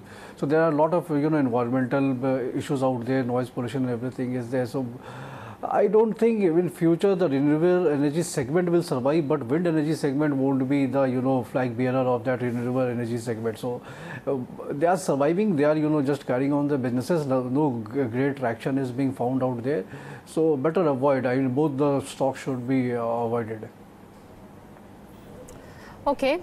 It's 10 minutes to go for markets to close. Let's get some trading ideas going then. Let's go across to Hemen first to find out what he's betting on. Hemen? I think Indiabull Housing Finance looks good. But with real estate, that too is up in trade. Yes, Indiabull real estate. That's up 6% or something. Yes, I think it looks absolutely fine, Navneet. Once again, it's those FNO adjustments that I'm worried about. But if you have a cash market view, Navneet, I think it looks like a screaming buy. One can keep a stop loss at 195 to 100, and I think it looks brilliant from here. Okay. Sumeet, what are you betting on? Well, Navneet, the first one is ABFRL, Aditya Birla. I think the stock is looking good to me. It has given a good move. Now one can take this stock as a BTST. One can initiate long positions at the current market price 173 ABFRL, and stop loss can be placed at around 169 levels for the upside target of 180, 182 levels. I think one can go ahead and take long positions at the current market price itself. And secondly, I think SBI is looking good to me. PSU Bank, SBI is looking good to me. One can initiate long at the current market price for the upside target of 342 and 345 levels in next 1 or 2 days time horizon, and the stop loss can be placed at around 331 levels or so. Okay, pull up Zuari Global. This counter was locked in upper circuit of 20% in Friday's trade. Once again, it's seen gains of almost 17.5%. Last what I remember, the September quarter earnings were definitely good. But Dharmesh, do you track this counter? Nobody, I did not get the name. What's the name of the stock? Zuari Global. No, sorry, I don't track it. All right, no problem, Dharmesh. Dharmesh, anything that you track in the media space? Because a lot of stocks have been gaining traction in the past few sessions. In fact, Dish TV is doing pretty well. And you've also got stocks like TV18 Broadcast, which have risen almost 10% in trade today. See, the media as a space, always, is a cyclical budge kind of an environment comes into play and the traction is there. But out of the entire space, I think two stocks which looks reasonably good and where there is a earnings potential and growth potential both into the play. One is G Limited, which I do like, and I do think the way they have managed the businesses and the compounding of 20-22% kind of a CAGR for next 2-3 years is quite visible out there. So that is one stock where from investment perspective one should be buying into. And the second one is Sun TV. I think the legacy issues of the past are on the back burner of Sun TV, and it's time where they will be gaining traction going forward. The businesses are coming back into the place, and that's one of the most operational efficiency, if you look at, is the best play out there. So these are the two companies which I like in the media space. Hemen, future group stocks have corrected today. Look at future retail, which is down significantly. Even future lifestyle is down around 3%. Future retail, you can see, is down 10% in today's trade. Do you think it's an opportunity? What level should one think of getting in? No need. Sorry, I don't. Sorry, Pradeep. Sorry, I don't track the future group stocks. Sumeet, do you have any idea? Retail stock is given a correction from higher levels, but I don't think that stock is weak. I feel this stock is strong. It's just a profit booking which we are seeing from higher levels. The overall structure is looking very good, and if some more correction is seen from present levels till 540 or 550 levels, then that should be used as a buying opportunity. Overall, the immediate range for the stock is placed between 540, 530 levels on lower side to 620, 650 on higher side.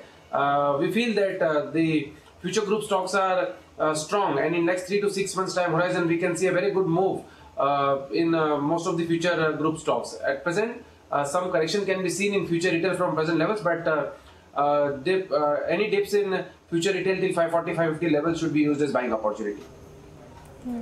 Hemen, how's the chart of Emami looking? I think it's trading at its fresh 52-week high in today's trade.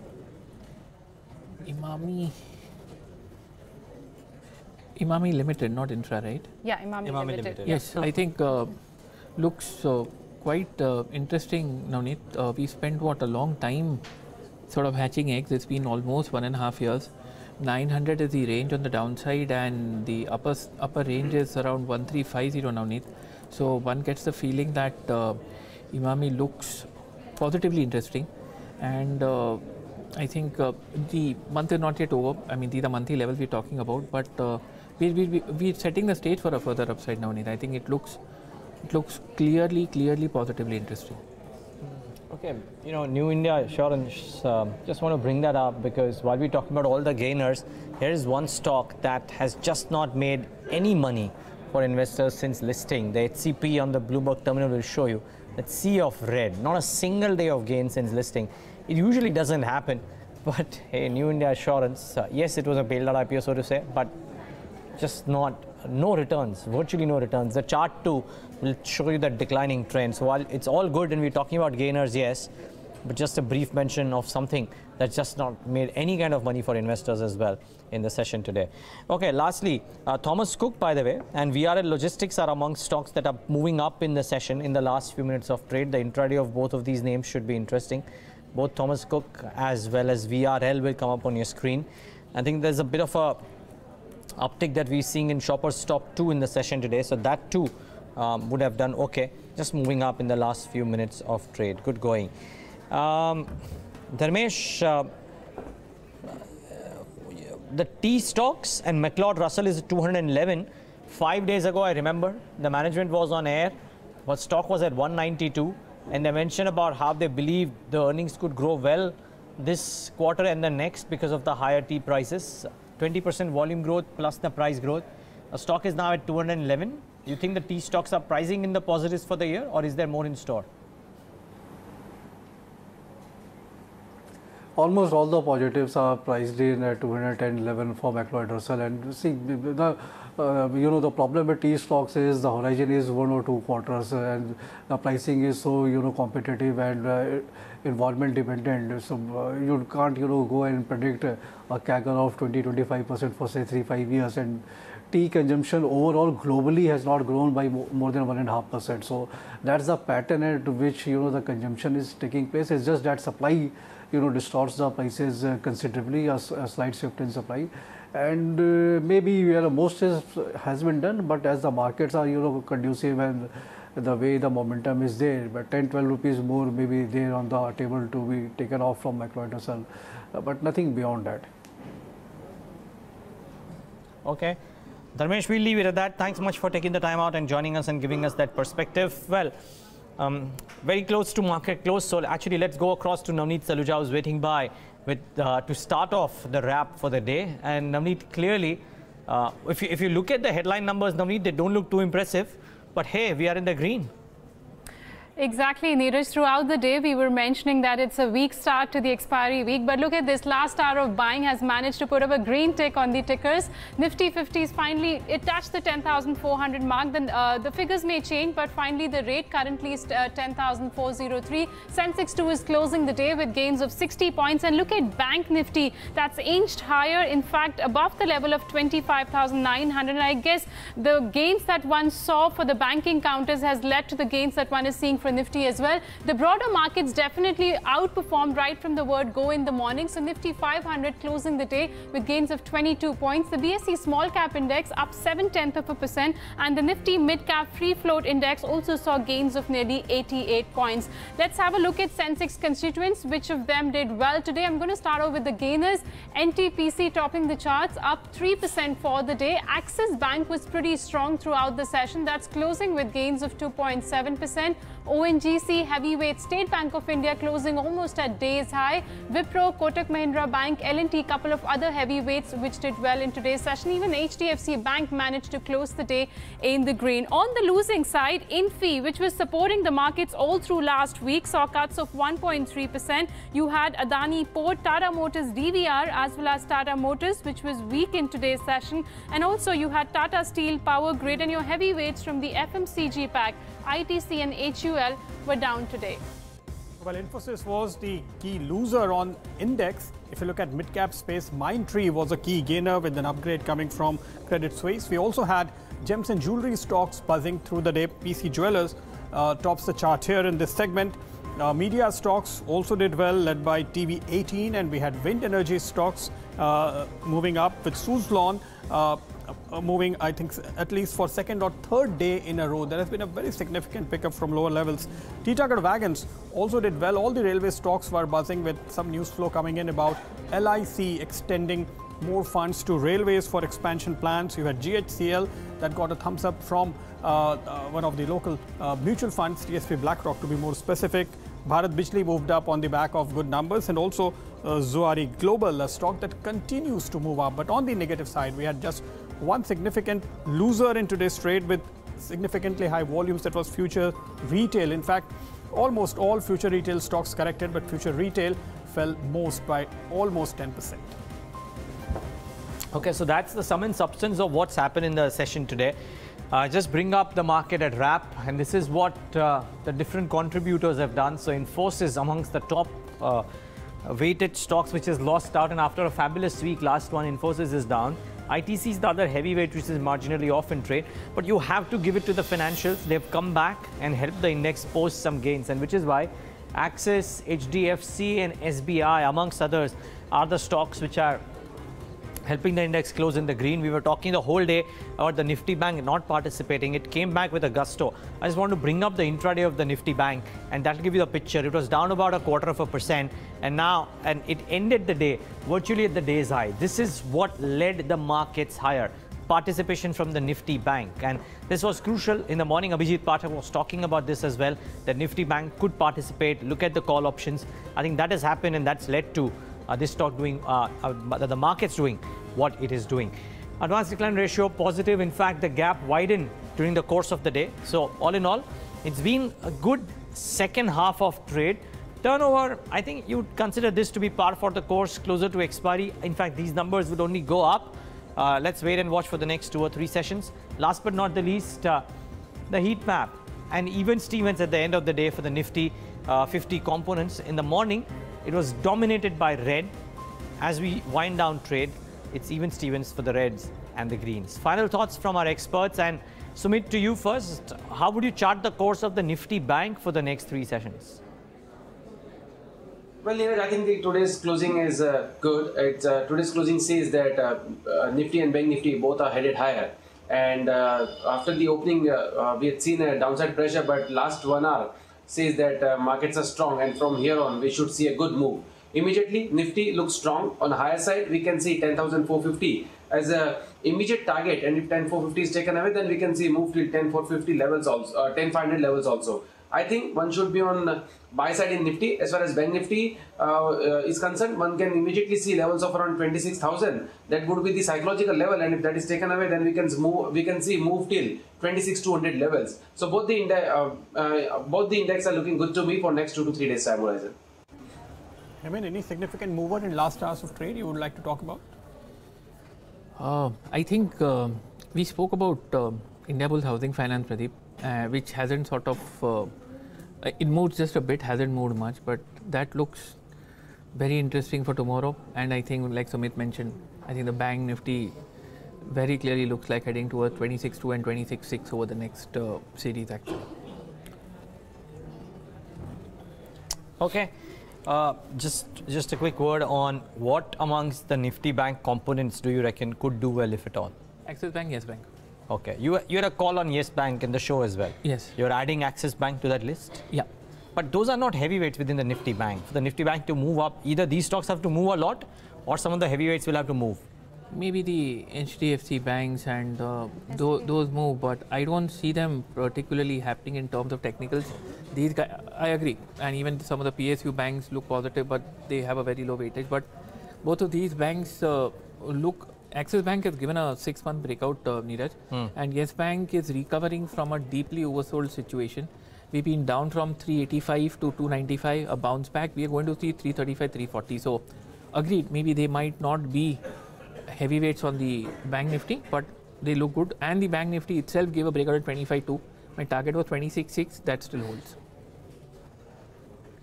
Okay. Okay.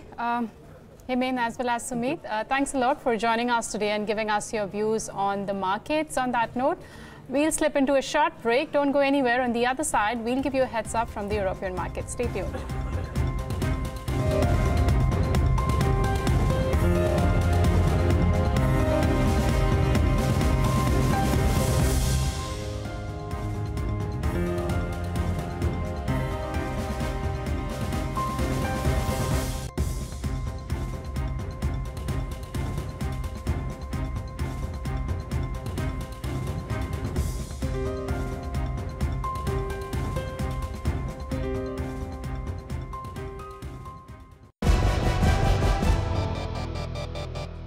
Are we live?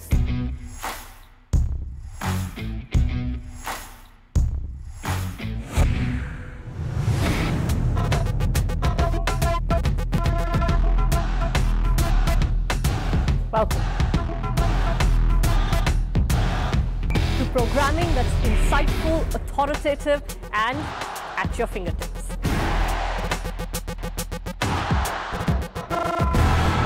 Bringing news alive. So immersive, so new, and so addictive. You will want it no other way. The Bloomberg Terminal, accessed only by over 325,000 marquee investors across the world until now.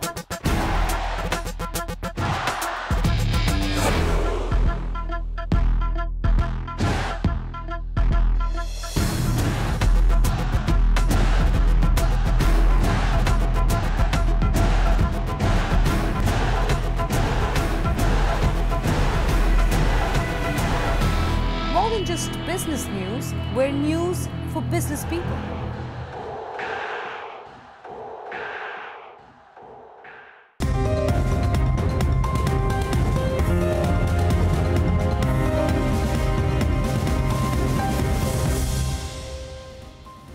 Welcome back. You're still watching Countdown with us on Bloomberg Went Live. Well, markets ended almost at day's high today. We had a gap down opening coming about, and just in that last hour of trade, as you can see on the screen, the Nifty 50 intraday chart indicating there was a buying which came in that last hour of trade, or rather call it short covering. Nifty just little bit shy away of the 10,400 mark, and good amount of recoveries also was seen for the bank Nifty, which ended around those levels of 25,890. Sensex 2 ending the day in green with gains of almost 45 points. The India Volatility Index, remember this is the expiry week, and we've seen India VIX inching higher almost 15 to 16% in this series. That ended with cuts of almost 3.5%. In terms of sectoral gainers today, Nifty Media did pretty well. That index was up almost 2%, led by gains seen for the likes of TV18 Broadcast. You also had stocks like Dish TV, which were up in today's session. But let's just pull up the Nifty contributors chart. That'll give you a clear picture which all stocks contributed to the gains today. Clearly, Axis Bank, which was up nearly 2.5%, that contributed 6 points to Nifty's gain. You also had NTPC, which was your top gainer on Nifty. Other heavyweights for the likes of HDFC Bank, State Bank of India, all these banking counters, just barring Axis Bank, saw that recovery in that last hour of trade. What capped the moves on the index, Infi, which was actually gaining throughout the last week, saw some profit booking. You also had stocks like ITC, IndusInd Bank and Tata Motors, which capped the gains in today's trade. But there were a lot of stocks from the broader markets which were buzzing today, from the likes of Mindtree. That gained about nearly 7%. Remember, it's also your F&O counter, so that also saw some fresh long build-up coming about. Stock build-up seen.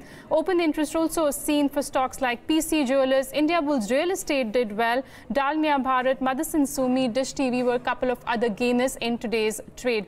On the losing side, you had stocks like JSW Steel as well as Godrej Consumer, which were down. Someone needs to please explain to me about the valuations of 8K Myers. There has to be something which could make the stock, which make participants believe that the stock can really go up and continue to go up, move up another 10% today. But the idea is not just today's 10%. The idea is what this stock has done ever since they did an interview with us about a month and a half or 2 months ago as well. Even then the stock was looking, okay, maybe it's expensive. Just look at what it's done in the last 1 month or the last 6 months or the last 1 year. So if you're looking for a fundamental view, really, I think it's very difficult to find on the street. Very few IT analysts would be tracking it. As you also mentioned the other day, that these are not strictly, IT companies. They are more of a tech-enabled companies. So people are still trying to understand how to really value it. But going is good so far. No, it's 8.5 times its book for a mid-cap IT company, so to say. Yes, it does look expensive for sure, but nothing is stopping the moves. As Neeraj, you've been highlighting actually the mid-cap IT space. I remember for the last 1 month. This is difficult to just that limited point. But anyways, good going really. However, interest rates may rise globally next year. That's the word that is coming in from Timothy Moore, Chief Asia Pacific Strategist at Goldman Sachs. While talking to Bloomberg, he further states that he also sees 4 Fed rate hikes in 2018. Let's hear him out. Clearly, the best of the party, to use your metaphor, is probably behind us, but we still think we've got credible gains ahead of us for 2018. So to put some numbers on it, the index, MXAPJ index, is up about 33% as of Friday. And we think we can go up about another 11% in price terms and 14% in US dollar total return terms, which includes the dividend yield. And I guess the main reason, to pick up on your point, is earnings. We have a terrific global growth environment behind us, or in which we're operating right now. It's on our current activity indicator, which is a monthly global GDP proxy. We're running at about close to 5% right now.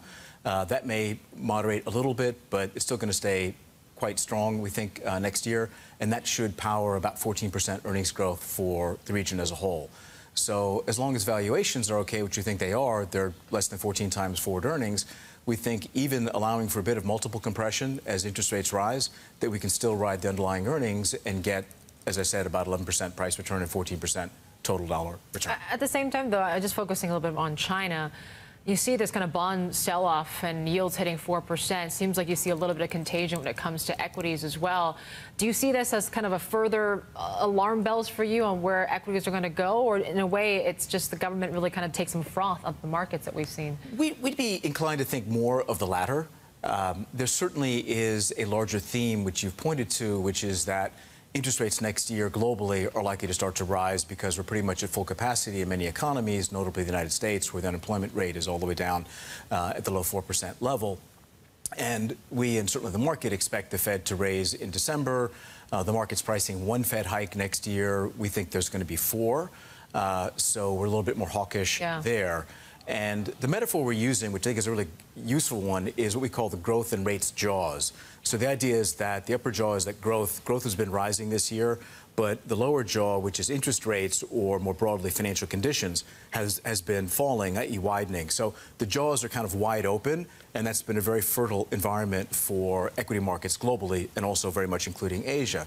Next year, we think the upper jaw, the growth is going to stay stable, but the lower one is going to start closing somewhat. So the key dynamic for next year is how much and how quickly will this growth rates jaw close. Right. So what level in the 10-year do you have to see in treasuries for that to actually start to hurt Asian equities, in particular some of these kind of new China stocks? So it's a great question, and we've done some work on that. And the punchline is that somewhere around 3%, maybe mid 3%, is where we think that 10 years start to become more of a drag for Asian markets.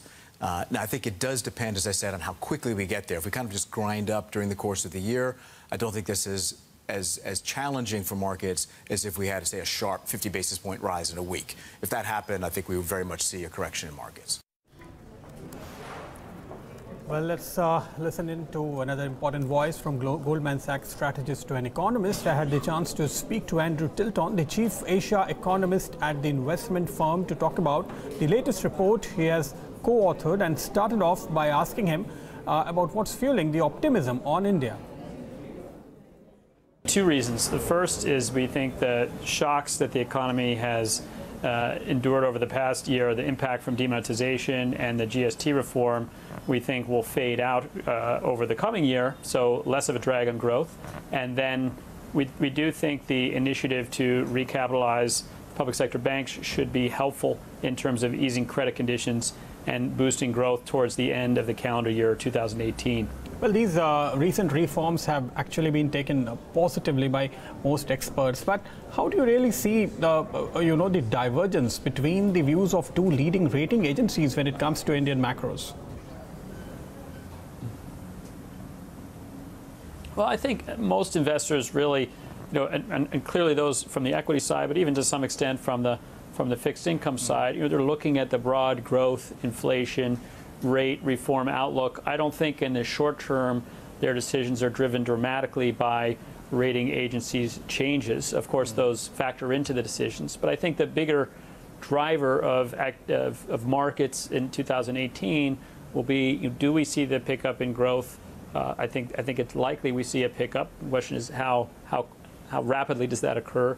Where does inflation go? I think it's pretty likely that'll move higher, partly because of global factors, partly for reasons of higher food inflation and other factors. And then how does RBI react to that? Are they comfortable at current rate levels, or will they feel the need to adjust as we go later in 2018? We'll come to some of those points, once again. But do you think it's a matter of time before the S&P or other rating agency, the third rating agency, also kind of thinks of an upgrade? We don't really try to predict rating agency decisions, so I don't have a view on whether they'll upgrade or not, frankly. No, but actually, what is your medium-term outlook on India? Do you think, the kind of reforms we have undertaken have had a negative impact on growth, really? So there is a slowdown. Now you think the growth is coming back. Will that growth come back with stability, without compromising on, the fiscal path that we have in mind, and a very robust macroeconomic, or rather the monetary policy framework that we have in place for the first time in Indian history? If these things remain intact, then it's not only the short term, but a medium to long term outlook should also be very strong. So I want your view, with that perspective. Not really. I want you to predict what rating agency will do next. Yeah, well, I think you're absolutely right. The shift in, for example, the RBI monetary policy regime, the efforts to implement things like the GST, which should facilitate more efficiency nationwide. I think these are clearly things that should boost potential output and growth. The question is the timing of that more than whether it will happen. So I think you can see that, broadly speaking, investors are optimistic on this. You still have foreign equity investors overweight on Indian equities relative to their benchmarks, which suggests that they share some of the optimism about the reform agenda. The question is, and this is often the case with reforms, some short-term pain for longer-term gain. How much disruption is there in the short term, and when do you begin to see those benefits of the reforms? And that depends to a large extent on the efficacy of implementation and the staggering of the different reforms and the global backdrop, which we think will be pretty favorable in 2018. So when the economy is going through such a transition process, you expect the fiscal and monetary policy to kind of support, and they have been actually supporting. But if you look at the outlook, which has come from Goldman Sachs, is again, way ahead of consensus. And while other experts are still looking at a rate cut, you are actually calling for 3 rate hikes over next 18 months or so. Why do you really think it would be possible for RBI to do that? Our rate model is based on really the so-called output gap, where we think capacity utilization is relative to its equilibrium level. So we think that'll be improving over the next year. The inflation outlook relative to the RBI's target, we think inflation will move from the lower part of the target band, so below 4%, to the upper part of the target band over the coming year to around 5 or a bit higher. And then against the global rate backdrop is another factor, which we also think will be moving higher with the Fed raising rates, in our view, once a quarter over the coming year. So those 3 factors together combine to push, in our forecast, to push the RBI into tightening mode late in 2018. I think the skepticism around that, I sense, comes mostly from the growth side, that I think many market participants think it will take longer for growth to pick up.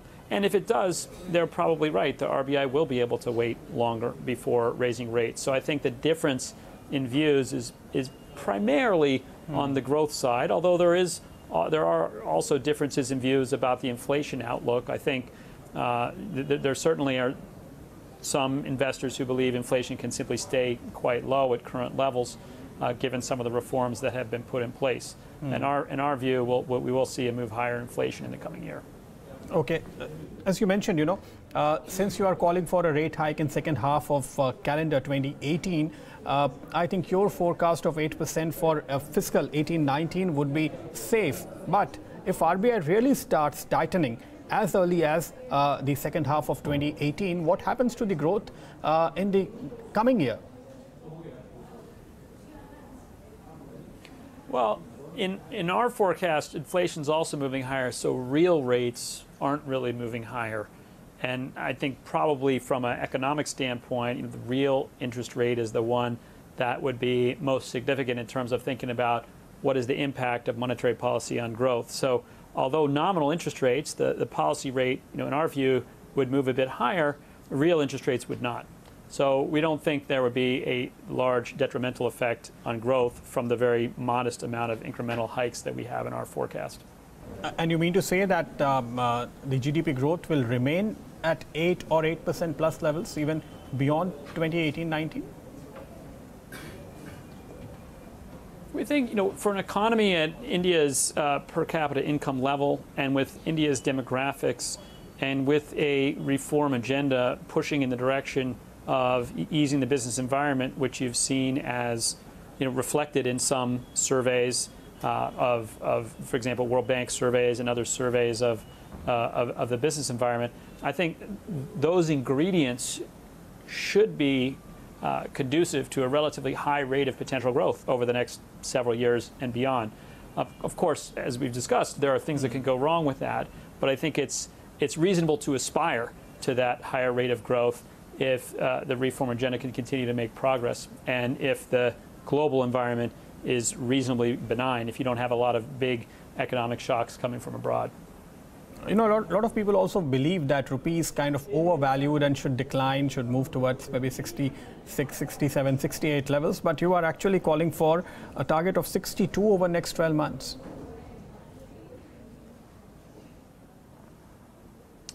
Yes, I think that's one area where investors view the likelihood of currency strength in the event of rising rates as less likely. I think they see, should rates move higher, you could see some foreign money in the bond markets coming out, and that might be negative from a currency perspective.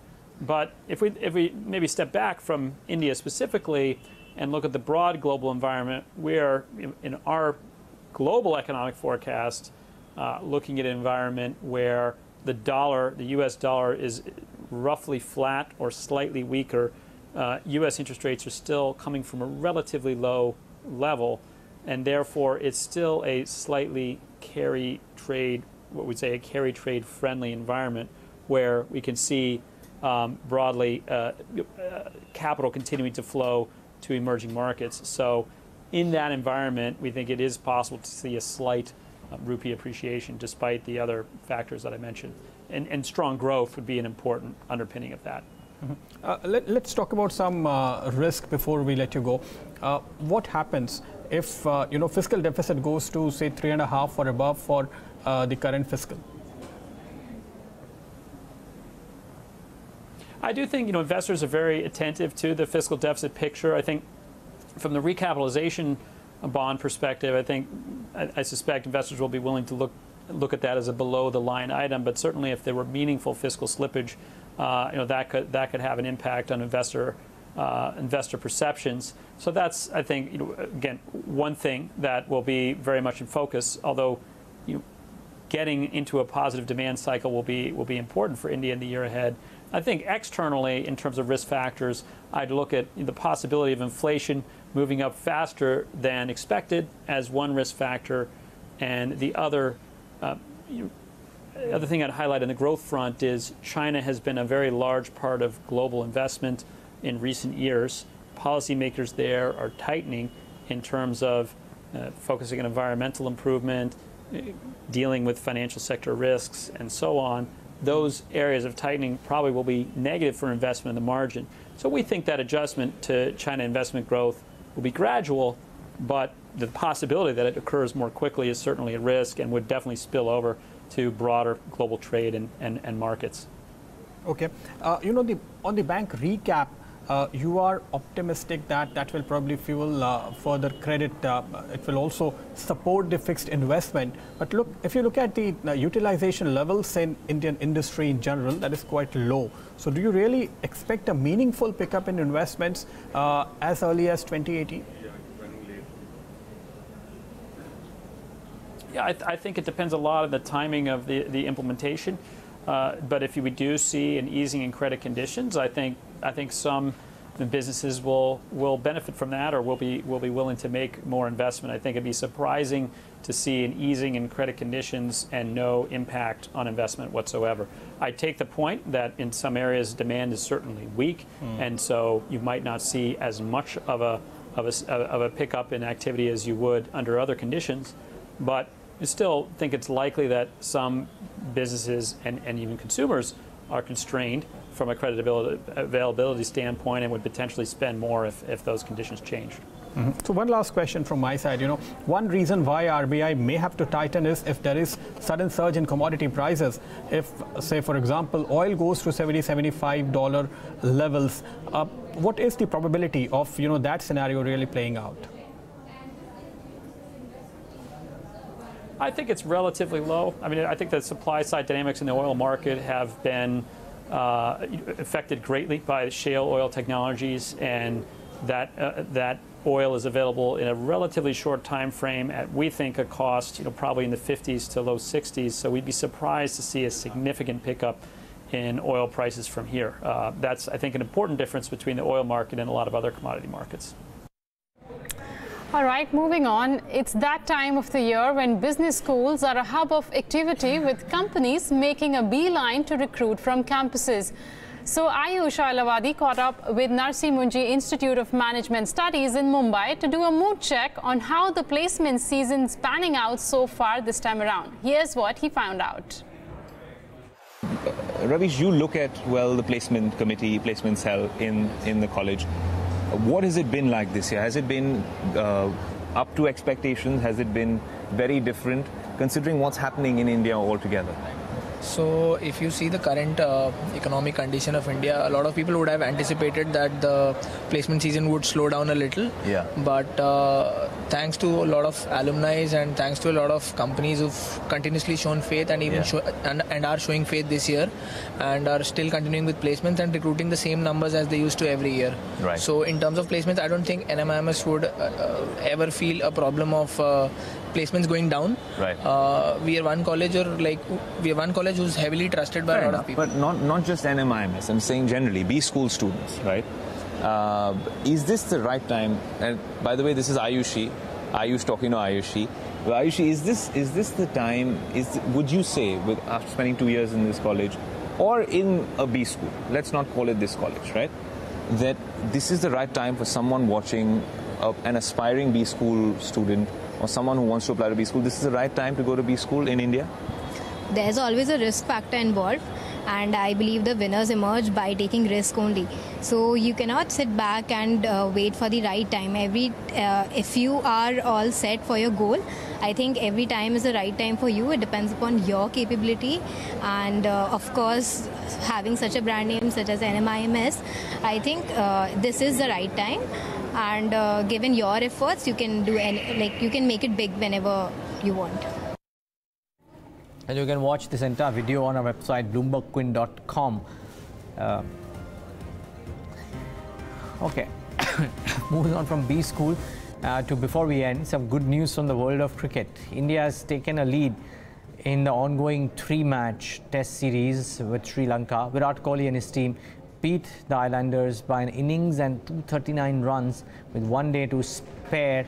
Yesterday was all about the batsmen, with Kohli notching up a double century and 3 other centurions. Today it was all about the bowlers, led by Ravi Ashwin, who became the fastest player to pick up 300 test wickets, beating Dennis Leary's record by achieving the feat in his 54th test match. All right, with that, it's a wrap on this edition of Countdown. It's goodbye from Neeraj, Pradeep and my side. Thanks a lot for watching the show. Stay tuned. What did you miss is coming up next.